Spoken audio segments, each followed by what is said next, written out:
Estamos de volta no podcast do Itórax e agora nós estamos com uma convidada ilustre, a super querida da pneumologia do estado do Maranhão, a que tem o título de mãe da pneumologia do nosso estado, a grandiosíssima doutora Rosário.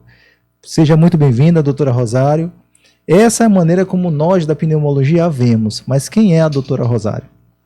Então, a doutora Rosário chama-se Maria do Rosário da Silva Ramos Costa, mas é Rosário, né? Doutora Rosário. A doutora Rosário fez pela primeira vez, o primeiro ano de residência médica no Hospital Universitário Presidente Dutra.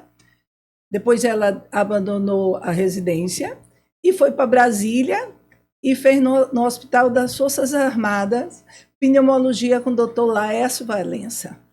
Depois ela voltou, né? E aí entrou na universidade, foi fazer mestrado na Escola Paulista de Medicina, gostou demais, depois voltou e fez o doutorado.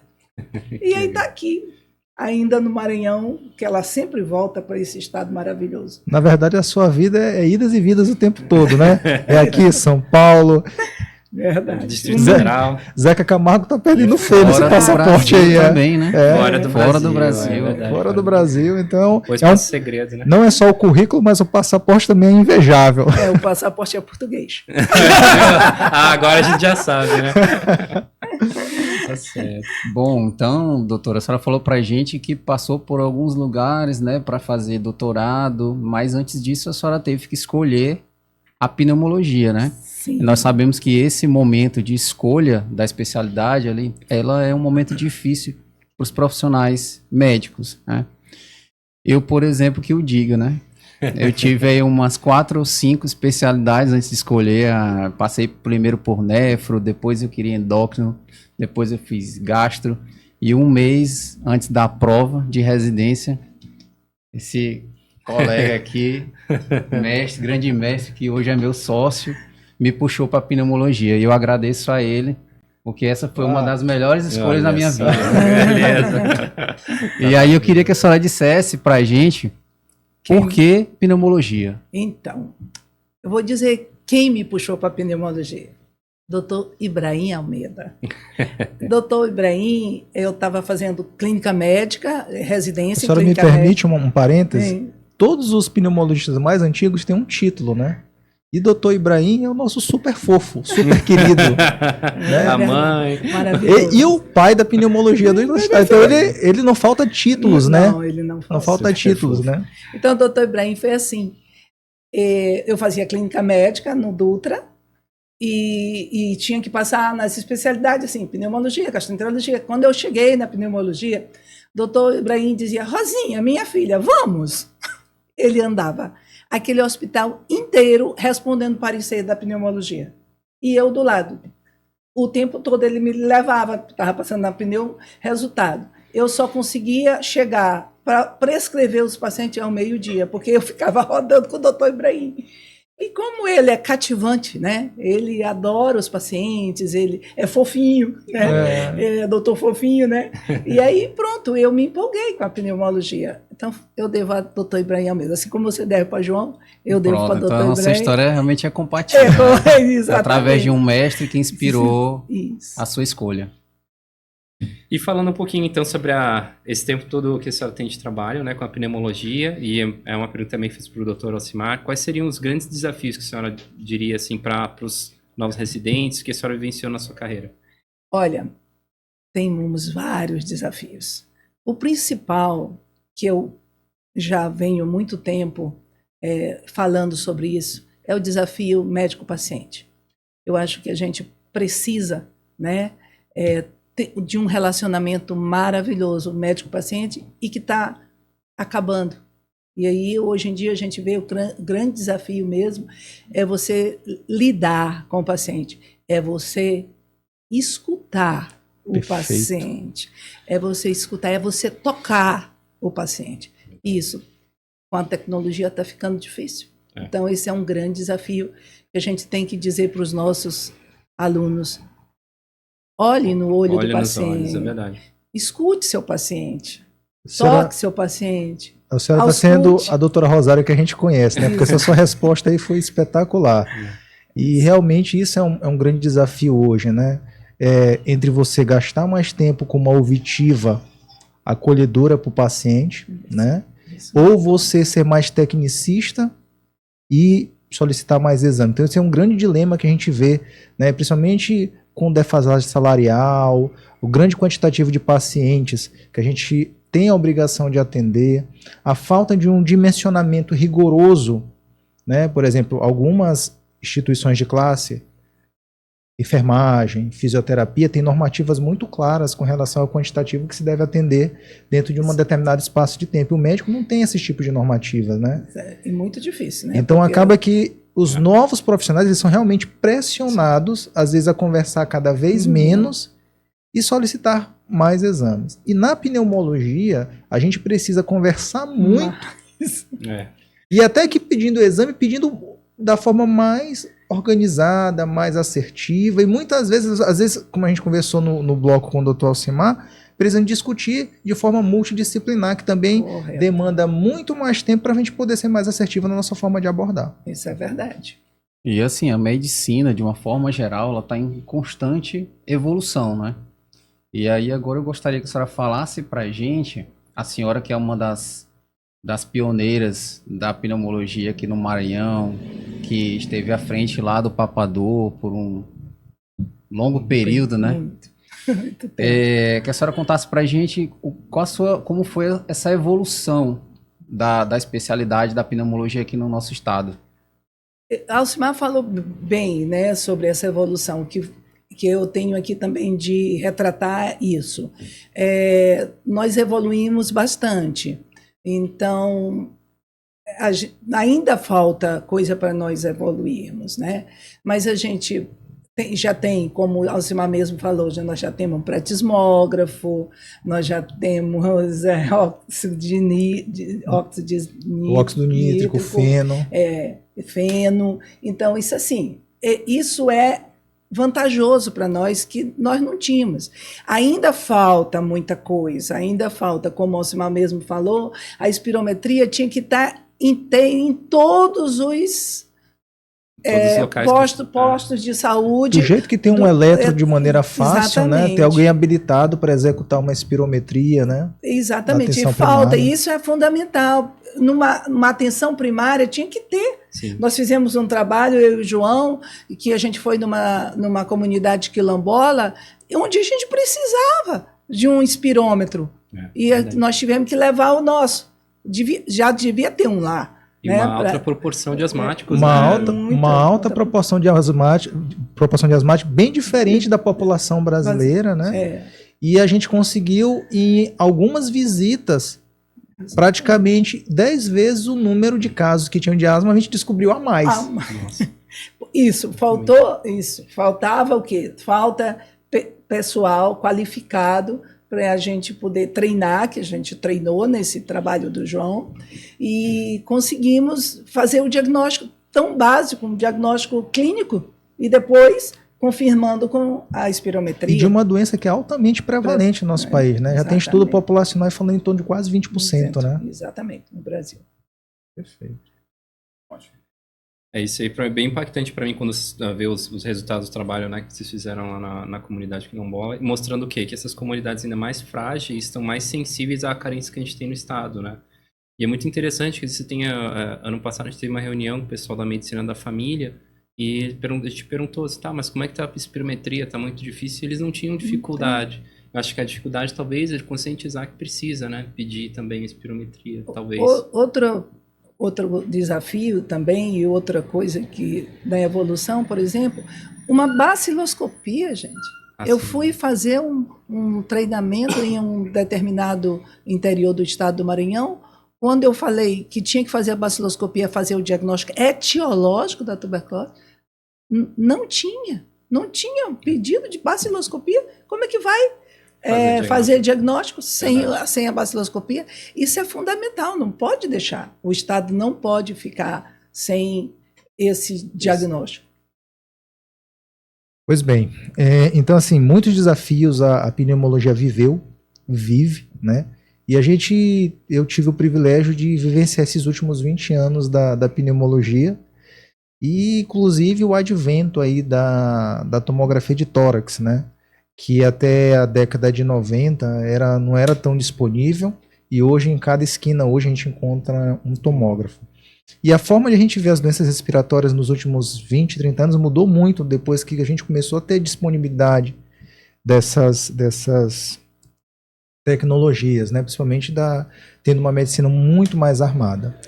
E as doenças intersticiais, né, surgem nesse contexto e acabam trazendo mais um desafio para a gente lidar, porque a gente lida com uma doença complexa, de difícil diagnóstico, que precisa de avaliação multidisciplinar. Muitas vezes a gente precisa lançar mão de recursos invasivos ou minimamente invasivos para poder conseguir compor o diagnóstico do paciente.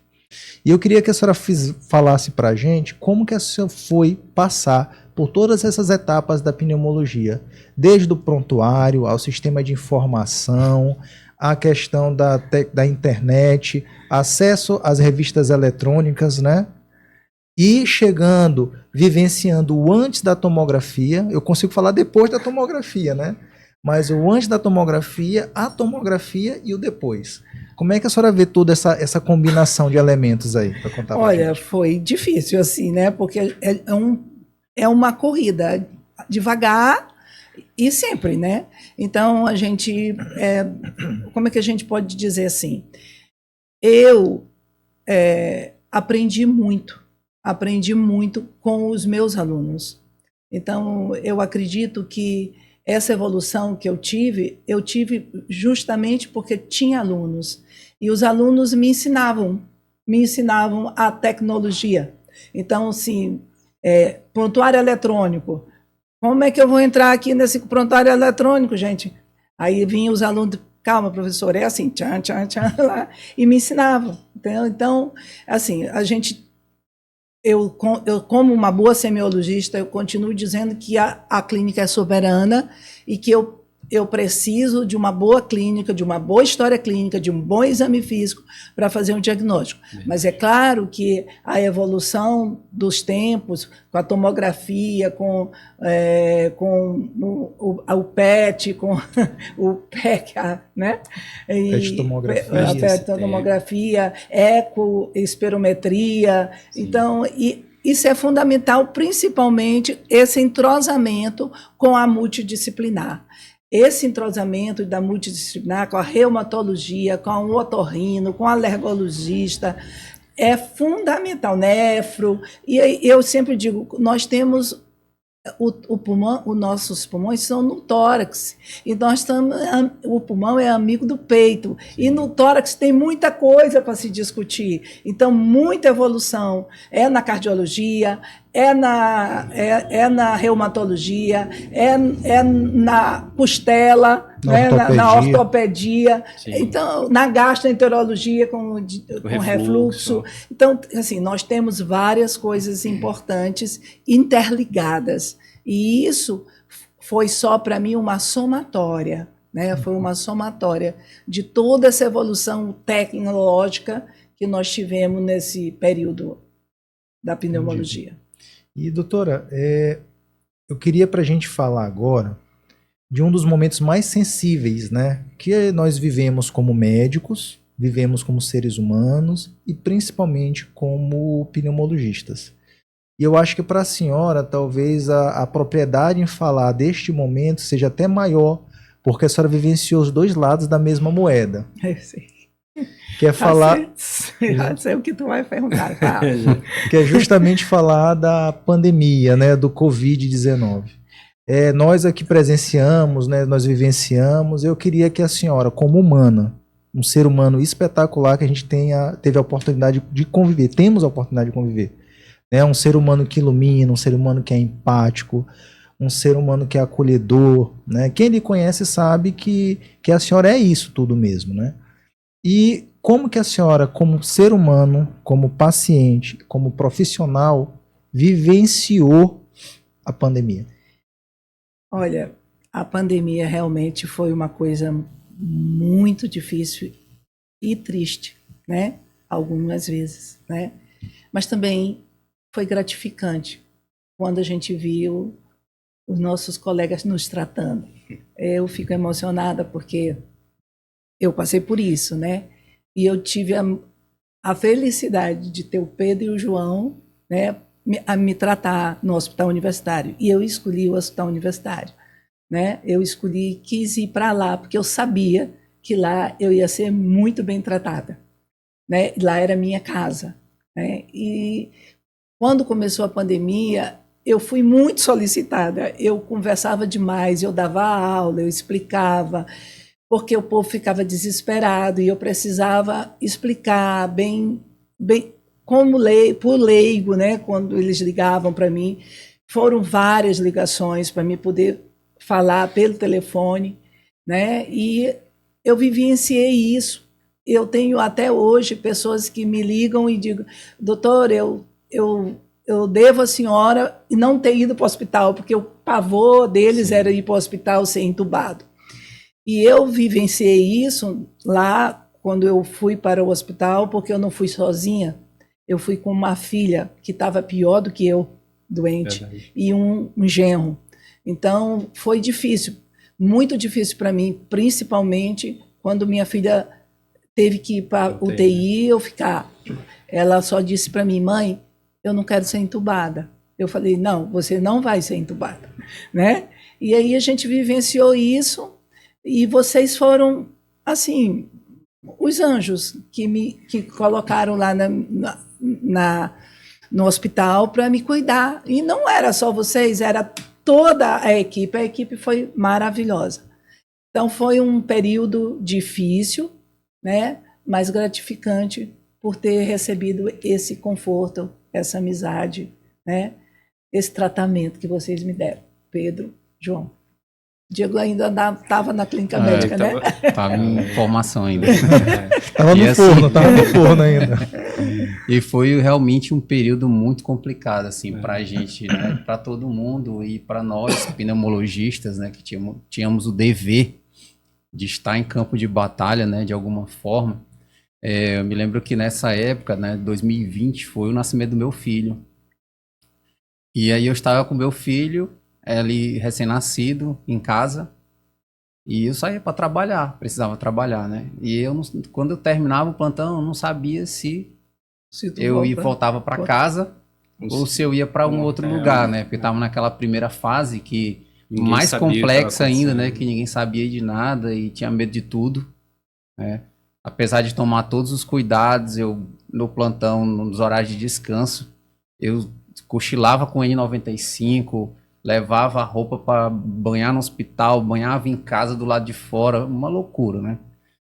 E foi um momento muito difícil, né? Eu me lembro que na época até tentei me separar deles, fiquei mais de 15 dias fora de casa, num local isolado, mas acabei não conseguindo e aí tive que retornar para casa, mas de uma maneira diferente. Então realmente foi um período bem complicado. Eu estava me lembrando aqui, Diego, tu contando a tua história, que a minha esposa, que é uma pessoa de muita fé, né, muito agarrada à família, muito agarrada a Deus, né, que acaba sendo um farol dentro da minha casa. Ela foi muito sábia na época da pandemia. Eu me lembro quando nós estávamos trabalhando no enfermaria ali, né? Trabalhando primeiro a gente fez a gente participou da comissão de enfrentamento, sim, né? Onde a gente sentou por vários momentos para discutir as estratégias que seriam adotadas, né? Para tratar esses pacientes. Aí uma das coisas que saíram nas primeiras reuniões era de construir um hotel no prédio da Faculdade de Medicina. Não sei se que era para os médicos que não quisessem voltar para casa, que estavam nessa situação de insegurança, né? Porque a gente não sabia muita coisa da doença e de ir para lá. Quando eu cheguei, que eu falei para minha esposa, ela falou assim para mim: não, de maneira nenhuma, você vai voltar para casa, porque nós somos sua família, é o momento que você mais... Ela falou, eu não tinha entendido, mas eu fui entender depois. O momento que você mais vai precisar da gente, a gente tem que estar junto. E nós vamos nos apoiar juntos, saudáveis ou doentes. E realmente, porque a gente percebeu quantas pessoas padeceram na pandemia sozinhas, solitárias, sem uma visão de um familiar, de um protetor ali do lado, no momento que a gente ficava sem equipamento suficiente, que não tinha roupa ou proteção suficiente para você, né, tá mais próximo dos pacientes. Então isso fez muita diferença. E as pessoas sofreram desproporcionalmente por esse isolamento. Já tinham medo, já tinha insegurança, já tinha uma doença grave, ainda tinha esse isolamento emocional e psicológico, que foi uma verdadeira tortura, né, para quem vivenciou isso aí. Então, realmente, a pandemia ela trouxe muitos aprendizados, né, para a gente, não somente técnicos, né, humanos, e para a gente aprender a racionalizar mais, né, as coisas, né, e não deixar o medo. Por isso que o medo e a medicina elas não podem caminhar juntos. Sim. Né, porque preconceito, né? Preconceito. Eu estava assistindo uma palestra da doutora Conceição também certa vez ali num congresso, né, dos estudantes, e ela estava comentando sobre o HIV, né, da chegada do HIV, que ela estava nessa época, né, fazendo uma residência em infectologia. Eu achei assim, quando ela foi contando as coisas, a gente foi assimilando, porque nessa fase a gente ainda não viveu nessa prática, né, mas me lembrou muito da Covid, né, que é essa coisa do medo de você pegar o contágio. Alguns pacientes as pacientes que eram colegas médicos, inclusive, né, falaram assim, eu estava no hospital, estava internado, a pessoa entregava comida, jogava no quarto, e a comida ia na minha direção, assim, né. Então, na verdade, assim, uma situação assim que né, a gente largou de uma foi de uma desumanidade que só a própria doença ela já era cruel, né? Então, esse grau de desumanidade que a copeira não tinha roupa ou tinha medo de pegar a doença, só abria a porta e empurrava, né? Quantas pessoas não passaram por essa situação, né?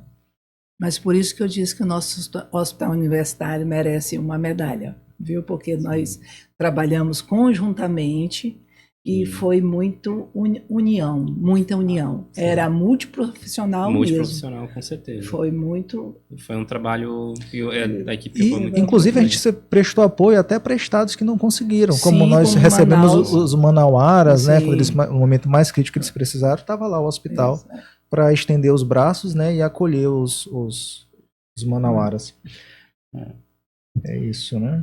Na verdade, foi um momento muito pesado, né? Acho que a gente precisa agora dar uma aliviada nesse. Eu posso dar uma aliviada? Rapidão. A gente estava falando de fé, né? De enfrentamento. Doutora Rosário, todo mundo sabe que ela é uma pessoa de muita fé também, uma cristã fervorosa. E eu queria fazer uma pergunta para a senhora. A pergunta surpresa. Doutora Rosário, a senhora sabe a diferença do pneumologista pro pneumatologista? O pneumologista, ele tem um sopro de vida. Como cristã eu digo isso. Nós temos o sopro, pneumo quer dizer sopro. E a gente tem isso na religiosidade, né? Na Bíblia, diz que nós temos o pneuma. Quando Deus soprou, o Espírito Santo, quando Deus soprou, ele disse, haja ar, pneuma. Então, nós temos o Espírito Santo. O outro... O pneumo é a especialidade, né? E o pneumatologista é o que estuda o Espírito Santo. Sim. Eu sabia que essa ia matar. Então, isso que eu estou lhe dizendo. Eu já matei de início, né? Porque veio... É exatamente isso. Nós temos o Espírito Santo, que ele foi, mas ele deixou para o nosso Consolador. Exatamente. Vai lá, Diego, desculpa ter tomado a tua fala. Mas é porque eu disse, rapaz, eu tinha essa aqui que eu tinha que puxar da manga e não estava lembrando. E aí, assim, continuando esse momento de descontração, a senhora que é uma mulher tão viajada, cheia de experiências, que geralmente frequenta ainda os eventos da pneumologia, como uma pessoa sempre querida, que traz alegria por onde passa, né? Queria que a senhora contasse pra gente alguma situação inusitada, pode ser de algum desses eventos da pneumologia ou da sua experiência profissional. Então, é o seguinte, eu vi o Alcimar falando sobre o Papa, né? E tem muitas histórias no Papa, o programa de assistência ao paciente asmático. E eu gosto muito de educação em asma. Então, eu gostava muito de fazer música cantando para poder incentivar os pacientes. E eu lembro muito bem, eu vou vou contar 2 episódios, uma musiquinha que diz assim: na casa do asmático não existe alergeno, show alergeno, show alergeno. Então isso era uma das musiquinhas que eu cantava para o pessoal para poder... E a outra foi um paciente que chegou para mim e disse: mas doutora, a senhora me passou um remédio Afrodisíaco. que é afrodisíaco. Aí eu disse: afrodisíaco? Ele disse: Alênia. É um remédio afrodisíaco. A senhora me passou ele e eu descobri isso escutando a música do Zé Cabaleiro. Aí eu disse: mas como? Eu não estou entendendo. Ele disse: e se eu digo venha, você traz a lenha para o meu povo se acender. E eu acho que realmente ajuda, né? Porque sem ar ninguém faz nada. Nossa, mandou bem demais. Legal. Essa história, eu estava no dia, essa eu participei no dia que ele contou. Essa eu tive o privilégio de participar, viu? É verdade. Sem ar também não dá nada. É verdade, eu gostei da finalização. Pois é isso, né, pessoal? Isso aí. Eu acho que a gente encerra o nosso podcast. Doutor Pedro, você teria mais alguma consideração para essa nossa super querida doutora Rosário? Eu só diria assim, muito obrigado por ter vindo, doutora, porque é um prazer estar aqui com a senhora e poder falar com a senhora, ter participado desse momento da sua vida que a senhora precisou e ter estar lá para dar suporte, dar apoio, né? Isso aí para a gente já foi só uma honra por si só, pela pessoa que a senhora é, né? Então, assim, agradeço muito a senhora ter vindo mais uma vez e participado da gente desse podcast em homenagem ao dia do pneumologista, e nada melhor do que a senhora aqui com a gente e o doutor Alcimar também, né? Que são exemplos, né? Obrigado por estar sempre com a gente, inclusive fazer parte do Instituto, né? Ah, sim. Que é o nosso sonho. Obrigado por viver com a gente. Obrigada. Eu que agradeço vocês. A gente que agradece muito para a senhora ser uma inspiração, né? Para a senhora ter mudado a trajetória da pneumologia, ter muitas vidas que a senhora ajudou. A senhora inspirou muito com o seu exemplo, né? A forma de acolher, de abordar, né? Eu não tive a felicidade de tê-la não tive a felicidade de tê-la na minha docência, né? Porque a senhora estava fazendo seu doutorado, mas eu tive uma grande felicidade quando retornei ao Maranhão lhe encontrar como uma grande professora da vida, né? Onde a forma de abordar, de acolher, de se envolver com os problemas sociais, eu aprendi com a senhora. Eu queria lhe agradecer. Quando eu tive a oportunidade de um dia poder cuidar da senhora, eu apenas estava lhe devolvendo nada mais justo que um dia a senhora me ensinou. Muito obrigado, viu? Eu que agradeço. Muito. Obrigado, gente.